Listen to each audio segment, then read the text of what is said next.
Hello. Hello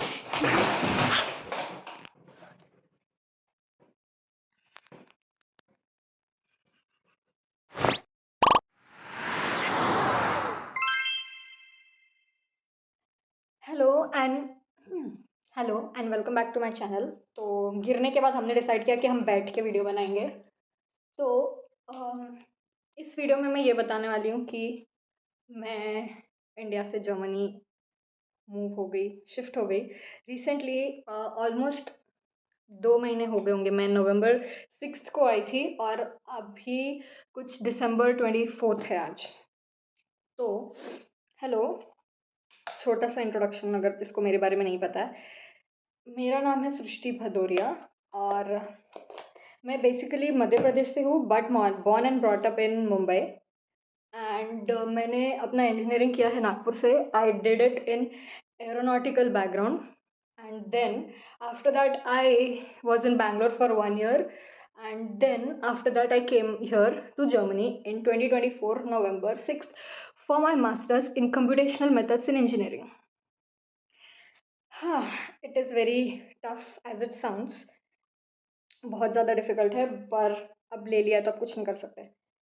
तो मेरा यहाँ पे आने का प्लान बहुत पहले से था। मतलब जब मैंने एरोनॉटिकल इंजीनियरिंग लिया था तब मैंने डिसाइड किया था कि मैं जर्मनी जाऊँगी मास्टर्स करने के लिए, क्योंकि मतलब बैचलर्स के लिए भी आ सकते पर तभी मुझे इतना पता नहीं था। तो मैंने सोचा मेरे पास इंजीनियरिंग के 4 साल है, मैं डिसाइड कर सकती हूँ, प्रिपेयर कर सकती हूँ। तो मैंने तब सोच लिया था कि मैं जाऊँगी और जर्मन नहीं फिर भी सीखा मैंने, ठीक है, क्योंकि मुझे कॉन्फिडेंस नहीं था कि मैं आ जाऊँगी। अगर जर्मन सीख लिया होता तो आज मेरी लाइफ बहुत ईज़ी होती। 4 साल थे मेरे पास, आराम से मैंने सीख लिया होता जर्मन, पर ठीक है, नहीं सीखा मैंने, अब कुछ नहीं कर सकते उसके लिए। तो उसके बाद मैंने अप्लाई किया था कि we can apply when we are in the 4th year। उसके एंड में हम अप्लाई कर सकते हैं with only marksheet till 7th semester, it is allowed. बाद में हमें वो क्रेडिट्स दिखाने पड़ते हैं पर अप्लाई करने के लिए हम तभी तक अप्लाई कर सकते हैं। तो मैंने अप्लाई किया था पर अनफॉर्चुनेटली 2023 में मेरा सिलेक्शन नहीं हुआ और मैं बहुत ज़्यादा हार्ट ब्रोकन, डिसअपॉइंटेड और डिप्रेस्ड हो गई थी। पर और फिर मैंने सोचा था कि अब मैं फिर से ट्राई नहीं करूँगी, मुझे नहीं जाना है। मैंने फुल गिव अप कर दिया था। मम्मी बार बार बोल रही थी कि नहीं नहीं हो जाएगा कर लो, ठीक है कोई बात नहीं, एक बार और ट्राई कर लो। मैं बोलती थी मुझे इतना बुरा लगा है क्योंकि मेरा सिलेक्शन नहीं हुआ, तो मुझे फिर से उस फेज़ में नहीं जाना कि मैं अप्लाई करूँ और फिर रिजेक्शन आ जाए।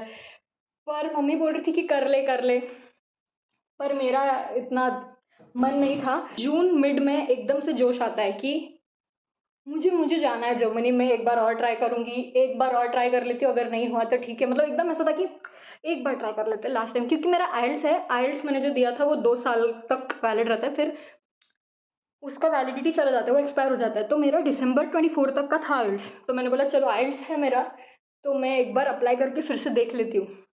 तो मैंने फिर से पूरा अप्लाई किया, मैंने सारे एसओपी बनाए, लेटर ऑफ मोटिवेशन लिखा। 4 कॉलेजेस में अप्लाई किए थे और बिल्कुल भी एक्सपेक्टेशन नहीं था, बिल्कुल भी नहीं। इस बार मैंने पूरे होप्स छोड़ दिए थे कि इस बार कुछ नहीं होने वाला है। मतलब इतना होप्स नहीं रखा था कि होगा नहीं होगा, ऐसे ही रखा था। और फिर उसके बाद में हम तिरुपति में थे, मुझे याद है। मम्मी, मैं, पापा और काजल दीदी हम तिरुपति में थे और मुझे एक मेल आया कि you have been admitted. Sorry for the disturbance, पर यहाँ पे अभी विंटर है और विंटर में धूप बहुत रेयरली आता है, बहुत ही रेयरली। तो आज धूप आया है तो मैं सोच रही हूँ थोड़ा धूप सेक लूँ नीचे जाकर, इसीलिए मैंने नहा लिया तुरंत और अभी मैं नीचे जा रही हूँ, अपने बाल सुखा लूँगी। और ये फेंकना है मुझे, ये मेरे गाजर मेरे सड़ चुके हैं पर उनको फेंका नहीं अभी तक, मैं उसको फेंक देती हूँ अभी नीचे जाते जाते। और ये मेरा क्यूटू सा की चेन, अगर मैं ये चाबी भूल गई तो मैं लॉक हो जाऊँगी बाहर ही और हो जाएगा मेरा सत्यानाश। बाहर किसी और के घर में रहना पड़ेगा। यहाँ पे कुछ भी तुम भूल जाओ घर पे चलेगा, की मत भूलना वरना। मैं एक बार मैंने की भूल गई थी अपना रूम में और फिर थैंक गॉड उस दिन मेरी रूममेट थी, पर वो बोली थी कि मैं रात में आऊँगी, तो मैं सुबह से लेके रात तक अपनी फ्रेंड के रूम में थी और फिर उसके बाद में मैं घर आई। यहाँ पे गाजर बोल रही हूँ, गार्बेज डिस्ट्रीब्यूशन का भी बहुत सारा अलग अलग है कि तुम इसमें यही फेंक सकते हो, उसमें वही फेंक सकते हो। बायो वाला बायो में जाएगा, सारे अलग अलग कलर के डस्टबिन है कि ये वाला कचरा इसमें जाएगा, वो वाला कचरा उसमें जाएगा। मैं जब ऊपर थी तब धूप ज़्यादा लग रही थी, अभी धूप इतनी है नहीं, पर ठीक है। हाँ, तो मैं ये बोल रही थी कि जब हमें पता चला कि मेरा सिलेक्शन हो गया है, मुझे यकीन ही नहीं हुआ और मैं ज़्यादा खुश भी नहीं हुई थी, क्योंकि ऐसा था कि मैं ज़्यादा हाई होप्स कर लूँगी, फिर जा पाऊँगी नहीं जा पाऊँगी, क्योंकि वीज़ा का भी प्रॉब्लम होता है। तो मैंने इतना कुछ सोचा नहीं उसके बारे में। मैंने बोला चलो ठीक है, हो गया, आगे का प्रोसीजर करते हैं हम। और मेरा, हाँ, सबसे इम्पॉर्टेंट चीज़ कि मैं इतना ज़्यादा खुश क्यों थी कि मेरा एडमिशन हो गया, और मेरा एडमिशन क्यों नहीं हुआ, क्योंकि मैंने प्राइवेट में अप्लाई नहीं किया था। मेरा जो यूनिवर्सिटी है वो पब्लिक है, तो मुझे फ़ीस नहीं है, तो इसमें एडमिशन मिलना थोड़ा टफ़ होता है। तो मेरा ये एजुकेशन फ्री है और ट्रांसपोर्टेशन भी पूरा जर्मनी में फ्री है, पूरा फ्री, मतलब कहीं पे भी घूम सकती हूँ, कहीं से भी आ सकती हूँ। ये मेरा रूम है, यहाँ पे मैं रहती हूँ, स्टूडेंट डॉर्म। और ये सब है स्पोर्ट्स हॉल, या जो भी स्पोर्ट्स का गार्डन वार्डन है। तो उसके बाद में मैंने सोचा कि अब वीज़ा तो बचा है, क्योंकि वीज़ा नहीं मिलेगा तो जाऊंगी कैसे, एडमिशन हो जाए तो भी क्या फ़र्क पड़ता है, वीज़ा तो चाहिए। तो उसके बाद में मैंने वीज़ा के लिए अप्लाई किया, तो पता चला वीज़ा के लिए बहुत ज़्यादा वेटिंग है। मैं वेट लिस्ट में ऐड हो गई मुंबई वीज़ा के लिए, और ऑलमोस्ट 1 डेढ़ महीना तक वेट लिस्ट पे थी मैं। मुझे तो लग रहा था कि हो गया, क्योंकि मैंने लेट अप्लाई किया, तो मुझे लेट अप्रूवल आया कि आई एम एडमिटेड। वीज़ा आने में भी तो टाइम लगता है, तो मुझे ऐसा था कि अगर वीज़ा का डेट एक तो लेट मिला अपॉइंटमेंट के बाद, और वीज़ा का अपॉइंटमेंट भी मिल गया, तो वीज़ा आते आते मेरा कोर्स शुरू हो जाएगा, मैं जा नहीं पाऊँगी। और कोर्स का भी डेडलाइन होता है कि तुमको इस डेट के पहले आना है, वरना नहीं आ सकते। मतलब एक और ऑप्शन था कि तुम कोर्स को अपना वो करा सकते हो कि तुम नेक्स्ट ईयर आओगे या जो भी है, पर मुझे नेक्स्ट ईयर फिर से 1 साल नहीं रुकना था। तो मुझे ऐसा था कि प्लीज़ भगवान वीज़ा दे दो। तो फिर मुझे वीज़ा मिल गया था, थोड़ा लेट मिला पर ठीक है। नहीं, सितंबर नहीं, मेरा अक्टूबर में वीज़ा का अपॉइंटमेंट था। मेरा कोर्स शुरू हो गया था 7 अक्टूबर से, 7 या 14 अक्टूबर से मेरा कोर्स शुरू होने वाला था, और मेरा 10 अक्टूबर का वीज़ा का डेट था अपॉइंटमेंट का। तो सोचो, और मेरे पास 30 अक्टूबर तक का डेडलाइन था कि तुमको 30 अक्टूबर के पहले पहले आ जाना है। तो मैंने सोचा प्लीज़ भगवान वीज़ा 30 के पहले आ जाए और कुछ नहीं चाहिए मुझे। तो मेरा वीज़ा वैसे आ गया 29 अक्टूबर को, पर मम्मी ने बोला कि अब 2 दिन रुक जा, दिवाली है, दिवाली करके जाना।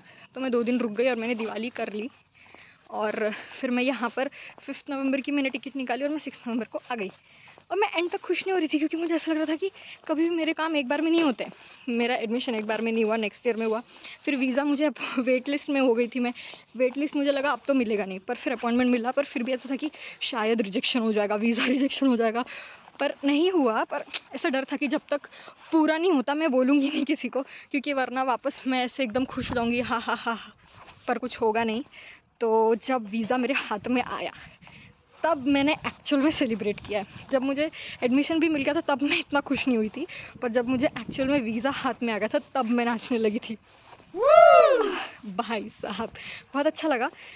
और अब मैं फाइनली जर्मनी में आ गई हूँ। कभी कभी मैं देखती हूँ ना, तो मुझे ऐसे यकीन ही नहीं होता है, मतलब क्योंकि मैंने 5 साल से सोचा था कि मुझे जाना है, मुझे जाना है। तो मैं ऐसे कभी कभी रैंडमली ऐसे देखती हूँ और ऐसे खुश हो जाती हूँ कि मैंने जो सोचा था वो हो गया, मैं आ गई हूँ। तो मुझे बहुत ही ज़्यादा अच्छा लगता है, बहुत ज़्यादा अच्छा लगता है। तो बस इतना ही इस वीडियो के लिए।